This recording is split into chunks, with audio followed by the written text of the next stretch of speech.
तो आज की क्लास में आपका स्वागत है। आज हम स्टडी करने वाले हैं डेंगू के बारे में। ये लेक्चर आप हिंदी में देख रहे हैं। यदि आप इंग्लिश में स्टडी करना चाहते हैं तो आई बटन पे क्लिक करें।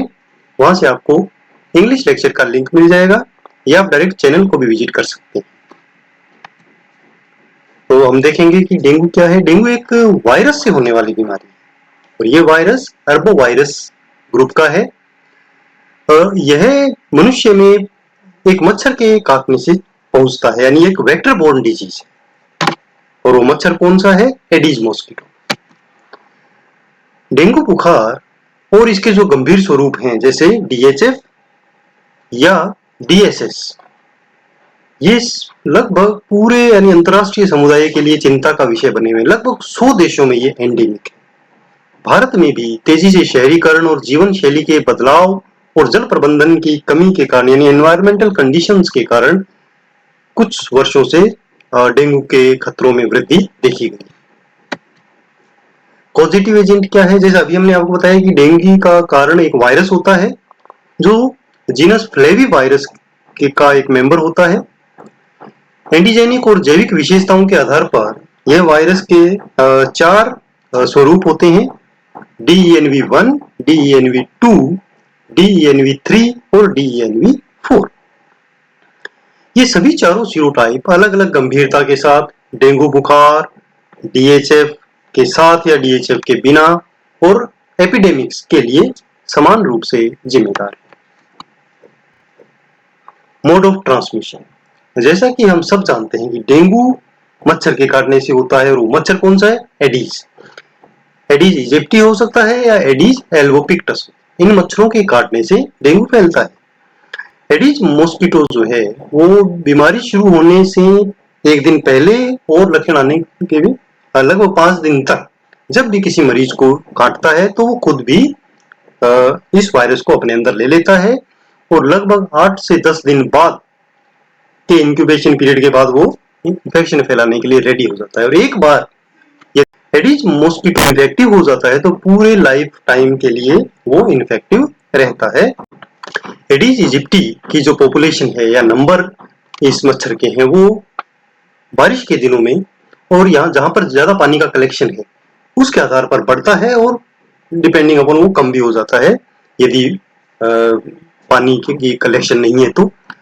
और इसका जो जीवन है वो डिपेंड करता है टेम्परेचर पर भी और ह्यूमिडिटी पर भी। यदि टेम्परेचर 16 से 30 डिग्री है और ह्यूमिडिटी 60 से 80% है तो इसके लिए बेस्ट ब्रीडिंग टाइम होगा। यह घरों के आसपास और इवन घरों के अंदर भी कोई छोटा कंटेनर हो, जैसे छोटा जो मछली घर है उसमें भी ये डेवलप हो सकता है।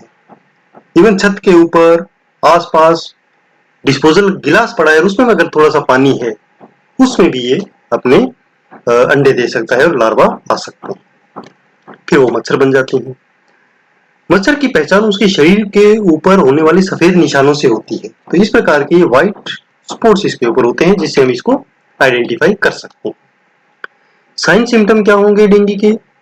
डेंगू वायरस का जो इन्फेक्शन है वो एसिम्टोमेटिक भी हो सकता है। बहुत सारे मरीजों में इसके कोई सिम्टम नहीं आते हैं, पर जब आते हैं तो बहुत सारे लक्षण हो सकते हैं, कॉम्प्लिकेशंस भी हो सकती हैं। आज हम उनको स्टडी करेंगे। सबसे पहले कि बुखार, उसमें दाने, लाल रंग के दाने हो सकते हैं या नहीं भी हो सकते हैं।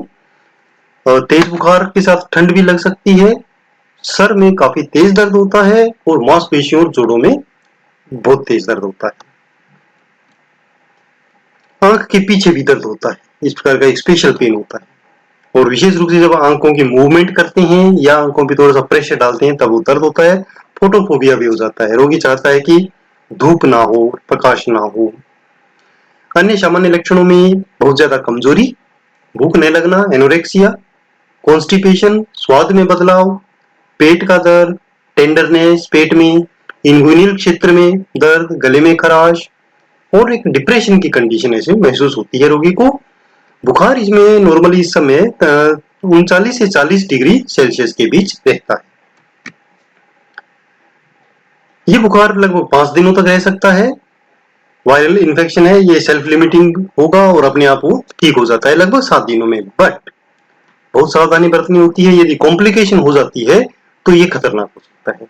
दो प्रकार की कॉम्प्लिकेशन में जा सकता है रोगी। एक तो है डेंगू रक्तस्रावी बुखार या DHF, डेंगू हेमरेजिक फीवर, जिसमें ब्लीडिंग होती है इंटरनल ऑर्गन्स में। यह DHF का एक गंभीर रूप है। DHF के 3 फेजेस हो सकती हैं। पहली फेज होती है फेब्राइल फेज। इस स्टेज में तेज बुखार के साथ चेहरे पर लाली और तेज सर दर्द होता है। एनोरेक्सिया, वोमिटिंग यानी भूखने लगना, उल्टी होना, पेट के ऊपरी हिस्से में दर्द, दाहिनी ओर टेंडरनेस और सामान्य पेट दर्द, और कभी कभी तापमान 40 से 41 डिग्री सेल्सियस तक पहुंच सकता है। और विशेष रूप से शिशुओं में कन्वर्जन्स भी हो सकता है, जिसको हम फेब्राइल कन्वर्जन बोलते हैं। क्रिटिकल फेज, ये सेकेंड फेज है। इसमें गंभीर स्थिति होनी शुरू हो जाएगी। लगभग ये तीसरे दिन होती है DHF के। इसमें कैपिलरी परमिएबिलिटी बढ़ जाती है, जिसके कारण जो ब्लड प्लाज्मा है वो वहां से निकलकर टिश्यूज में आ जाता है। ठीक है, तो जो टिश्यूज के अंदर ब्लड आने से क्या होगा, एक तो BP डाउन हो जाएगा, एसाइटिस हो सकता है, बॉडी टिश्यूज में फ्लूइड चला जाएगा, जो अपना लंग्स के चारों तरफ की जो प्लूरल कैविटी है उसमें फ्लूइड चला जाएगा, प्लूरल इफ्यूजन हो जाएगा। ये डिपेंड करता है कि सीवियरिटी के आधार पर कि वो कितना है। और इसके ऊपर जो हॉस्पिटल में जो IV फ्लूइड्स दिए जाते हैं उसके ऊपर भी डिपेंड करता है कि कितना ज्यादा एसाइटिस बॉडी के अंदर हुआ है। आंतरिक अंगों में ब्लीडिंग भी हो सकती है। ब्लड प्लेटलेट कम होने से ब्लीडिंग भी हो सकती है, जो गंभीर स्थिति की ओर इशारा करता है। तीसरी स्टेज होती है रिकवरी स्टेज। ये भी रोगी के ऊपर डिपेंड करता है, उसकी इम्यूनिटी लेवल पर, जनरल हेल्थ पर, कि वो रिकवरी की तरफ जाएगा या डिटेरियोरेट करेगा, और समय पर ट्रीटमेंट उसको मिला या नहीं उस पर भी डिपेंड करता है। नॉर्मली जब थर्ड फेज में रिकवरी की कंडीशन आ जाती है, इसमें एक्स्ट्रा वेस्कुलर जो कंपार्टमेंट में फ्लूइड गया है टिश्यूज के अंदर, वो धीरे धीरे एब्जॉर्ब होना शुरू हो जाता है, भूख वापस आ जाती है, एक सामान्य वेलनेस में रोगी महसूस करता है। GIT लक्षणों में भी सुधार होता है, यानी कॉन्स्टिपेशन और जो डायरिया वगैरह है उसमें बेनिफिट होता है, पेट में दर्द कम हो जाता है, ब्लड प्रेशर सही रहता है, और डाईयूरेसिस होता है, यानी यूरिन ज्यादा आता है। तो उससे क्या होगा कि जो एक्स्ट्रा सेलुलर फ्लूइड है वो कम हो जाएगा। और कुछ रोगियों में जनरलाइज्ड प्लूराइटिस यानी खुजली आती है।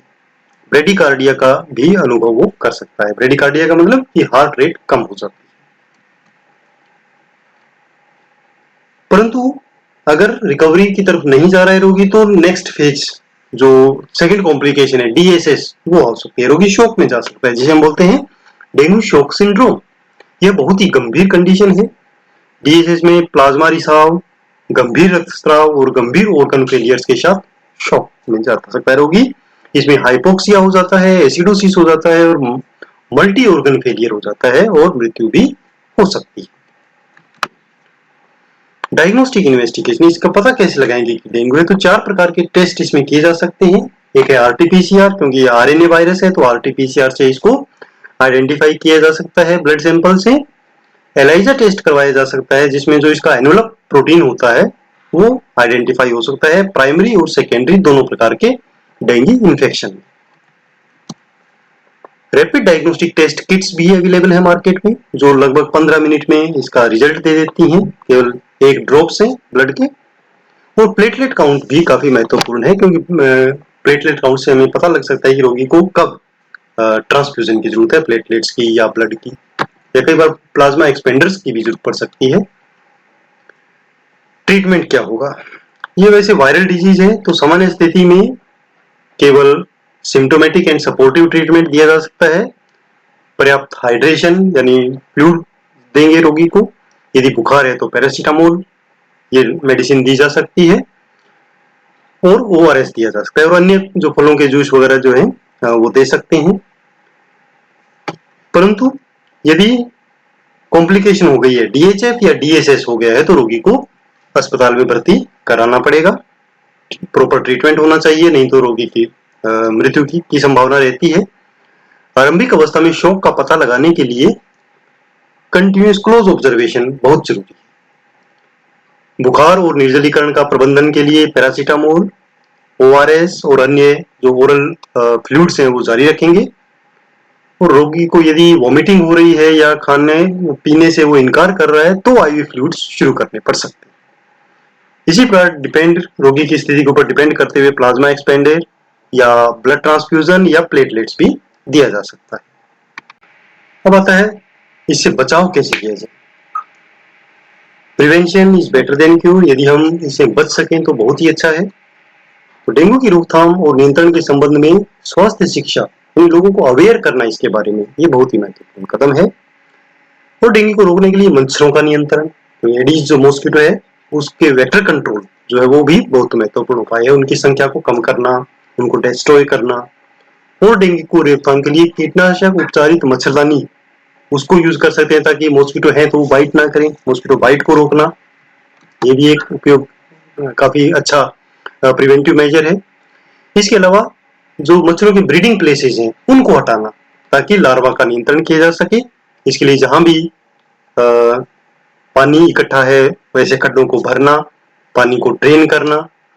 और जो घरों के आसपास जो भी ऐसे मटेरियल है जिनमें पानी इकट्ठा हो सकता है जैसे टायर, कूलर, छोटे छोटे कप, प्लास्टिक के डिस्पोजल, उनको डिस्ट्रॉय करना, हटाना। और जरूरत पड़ने पर anti larva mosquitoes anti larva fish जैसे गंबूशिया उसका भी यूज किया जा सकता है। सामान्य साफ सफाई यदि हम रखेंगे आसपास तो उससे भी जो मॉस्किटो ब्रीडिंग प्लेसेज है उनको हम कम करने में सक्षम होंगे। इसके अलावा जब रोगी का पता लग गया तो उसका जल्दी से ट्रीटमेंट, उसको आइसोलेट करना और उसको एक प्रकार से मच्छरों को काटने से बचाना, क्योंकि अगर कोई हेल्दी मच्छर उस डेंगू के रोगी को काटेगा तो वो इन्फेक्टिव हो जाएगा और फिर इन्फेक्शन वो दूर दूर तक फैलाएगा।